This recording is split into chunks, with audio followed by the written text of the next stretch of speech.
सुप्रभात चौबेपुर।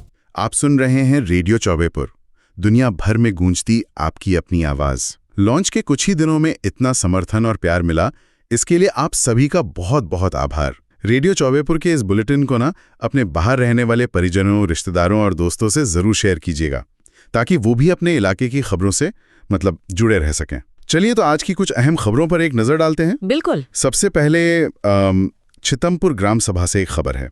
वहां बुधवार को जिलाधिकारी के निर्देश पर सरकारी जमीन और रास्ते से अतिक्रमण हटाया गया है। हाँ, ये एक बड़ी कार्रवाई हुई है और देखिए भारी पुलिस बल भी मौजूद था। अच्छा। हाँ, क्योंकि पहले जब सीमांकन हुआ था तो कुछ विवाद सामने आए थे, तो प्रशासन ने फिर से पैमाइश करवाई और तब जाकर अतिक्रमण हटाया।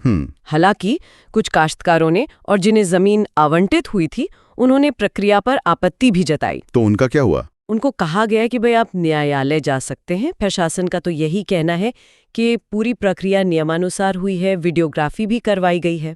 चलिए, तो प्रशासनिक कार्रवाई हुई। अब जरा राजनीतिक गलियारों की तरफ देखें। समाजवादी पार्टी के प्रदेश अध्यक्ष हैं श्यामलाल पाल। उन्होंने कैथी टोल प्लाजा पर कार्यकर्ताओं को संबोधित किया और राज्य सरकार पर कुछ निशाना साधा है। हाँ, उनका मुख्य आरोप यही था कि विकास के बजाय सांप्रदायिकता को बढ़ावा दिया जा रहा है और सरकार जो असल मुद्दे हैं, महंगाई, भ्रष्टाचार, इनसे ध्यान भटका रही है। अच्छा। उन्होंने कार्यकर्ताओं से ये भी कहा कि पार्टी की नीतियों को घर घर तक पहुंचाएं। ये एक तरह से आप कह सकती हैं पार्टी की लाइन है जिससे वो आगे बढ़ा रहे थे। अब एक थोड़ी चिंताजनक घटना है गौरा कला बाजार से। बुधवार सुबह की बात है। दुकान खोल रहे थे एक युवक अशांग यादव। उन पर लाठी डंडों से हमला हो गया।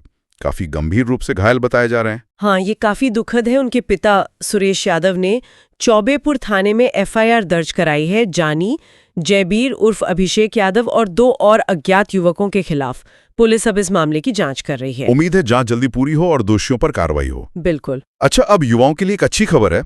सेला में जो अग्निवीर भर्ती होती है, हाँ, उसकी ऑनलाइन सामान्य प्रवेश परीक्षा यानी सीईई, उसकी तारीखें लगभग तय हो गई हैं। 30 जून से 10 जुलाई के बीच होने की संभावना है। ये बहुत बड़ी खबर है युवाओं के लिए। वाराणसी सेना भर्ती कार्यालय के निदेशक कर्नल शैलेश कुमार ने बताया भी है कि पूर्वांचल के 13 जिलों से आप सोचिए 58,646 आवेदन आए हैं। अरे वाह, काफी ज्यादा संख्या है ये तो। बहुत ज्यादा। तो इसका जो विस्तृत कार्यक्रम है और एडमिट कार्ड है वो जल्द ही ऑफिशियल वेबसाइट पर आ जाएंगे। और ये जरूरी है, उन्होंने जोर देकर कहा है कि अभ्यर्थी केवल ऑफिशियल वेबसाइट पर ही भरोसा करें, दलालों से बिल्कुल सावधान रहें। हाँ, ये बहुत जरूरी है कि सही जानकारी सही जगह से मिले। बिल्कुल। अब जरा शिक्षा जगत की कुछ खबरें देख लेते हैं। महात्मा गांधी काशी विद्यापीठ में जो वोकेशनल कोर्सेज हैं, उनकी प्रवेश परीक्षा 20 से 25 जून तक होगी। और जो मेरिट आधारित काउंसलिंग है वो 10 जून से शुरू हो जाएगी। अच्छा। और यूपी कॉलेज में पीएचडी आवेदन की जो आखिरी तारीख थी वो बढ़ा दी गई है 15 जून तक। हाँ, ये छात्रों को थोड़ा और समय देगा। और एक और अच्छी खबर बताइए, जो चौबेपुर के स्थानीय छात्रों के लिए है। बताइए।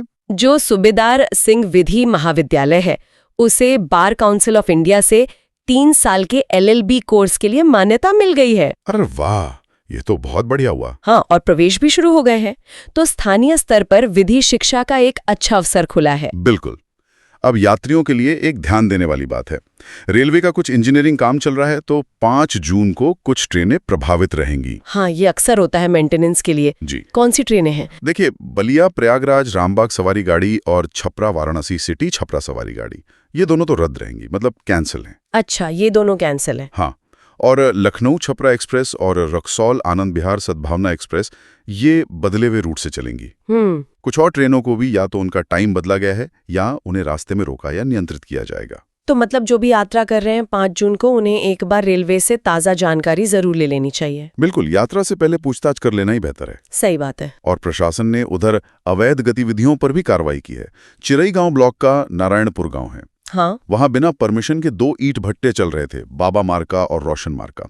एसडीएम सदर ने टीम के साथ जाकर उन्हें बंद करवा दिया है। अच्छा, ये अवैध रूप से चल रहे थे? हाँ, बिना अनुमति के। बताया जा रहा है कि ये पर्यावरण और खनन के जो नियम हैं उनका उल्लंघन कर रहे थे। वहां पर प्रशासनिक अधिकारियों और भट्टा मालिकों के बीच थोड़ी नोकझोंक भी हुई, ऐसी खबरें हैं। अच्छा। लेकिन आखिरकार भट्ठों को बंद करवा दिया गया, उनमें पानी भरवा दिया गया और एक की तो दीवार भी गिराई गई है।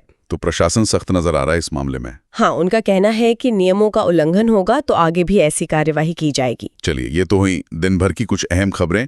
और अब आज 5 जून है, पर्यावरण दिवस। हाँ, विश्व पर्यावरण दिवस। तो इस मौके पर एक विशेष जानकारी हमारे श्रोताओं के लिए। सिंचाई के लिए अगर स्प्रिंकलर सिस्टम अपनाया जाए तो भूजल की खपत काफी कम हो सकती है। बिल्कुल सही बात है। और इसका एक अच्छा उदाहरण भी है अपने ही इलाके में। भंदाहा कला गांव के एक प्रगतिशील किसान हैं श्री नरनाहर पांडे। हाँ, मैंने सुना है उनके बारे में। वो पशुओं के चारे की सिंचाई के लिए इसी स्प्रिंकलर प्रणाली का सफलतापूर्वक इस्तेमाल कर रहे हैं। ये तो बहुत अच्छी बात है, प्रेरणादायक है। और उन्होंने ये भी बताया, जो जानना महत्वपूर्ण है, कि सरकार स्प्रिंकलर सिस्टम लगाने के लिए भारी अनुदान भी दे रही है। अच्छा, सब्सिडी मिलती है इस पर। हाँ, अच्छी खासी सब्सिडी है। तो ये पानी बचाने की दिशा में जल संरक्षण में एक बहुत ही सराहनीय कदम हो सकता है। किसानों को इस पर विचार करना चाहिए। बिल्कुल, पानी बचाना आज की सबसे बड़ी जरूरत है। जी, तो इसी जानकारी के साथ आज के बुलेटिन में बस इतना ही। आप सुनते रहिए रेडियो चौबेपुर। धन्यवाद।